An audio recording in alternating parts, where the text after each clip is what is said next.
Welcome to my channel. Sa buhay ng ibang tao. Mali yan. Nagbago ka na. 2026 na. Hindi hoy. Abangers ka talaga noon pa man. Kilalang kilala ko yung pangalan mo. Dito sa TikTok. Pati yung profile mo. Yan yung Yan pa rin yung gamit mo. Kahit dati.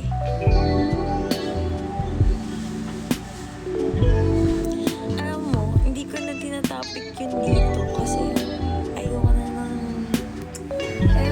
katoxican guys. Mabait ako.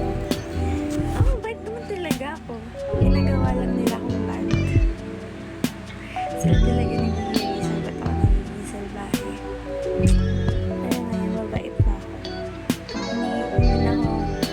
Hindi na ako nakikipag-sparring. Sparring guys. Hindi ko na. Wala. Meron tayo sa ganun. Pag nadadaan ka sa FYP, naiisip, ibablock na kita para hindi na ako dumaan sa FYP. Para hindi mo na rin maisip yun. Okay lang. Hello, happy lang. Kinukuha nila yung mabait. Kaso dapat maging salbahe ako. Huwag ganun guys. Pangit yun. Huwag natin silang tularan.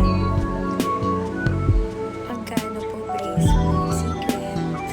Pa-brace ka para malaman mo magkano. I like your brown long hair. Ay, hindi long hair. Hindi to long hair. Short hair to.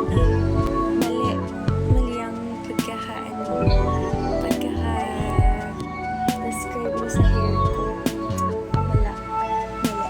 Hindi to long. Short lang. Bakit naman ganito? Oo, ayan na. Short hair lang yan, guys.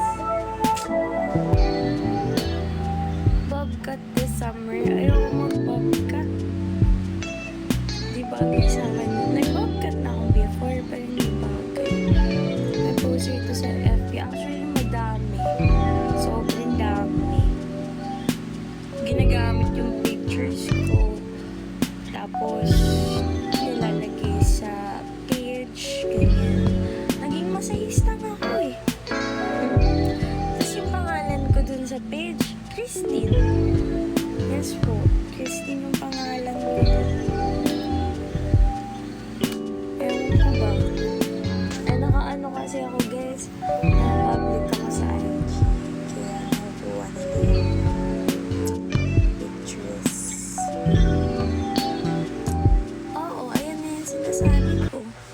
Yung sa massage na, yung massage pa nila, matagal ko na yun alam, matagal na akong aware talaga about it. Kasi madami nang nag-send sa akin na, na mutuals ko sa IG or messenger.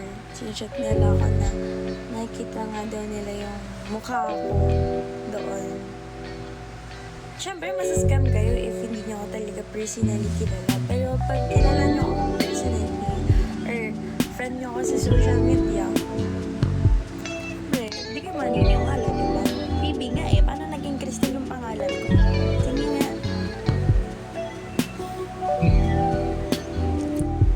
Hello, Jerry.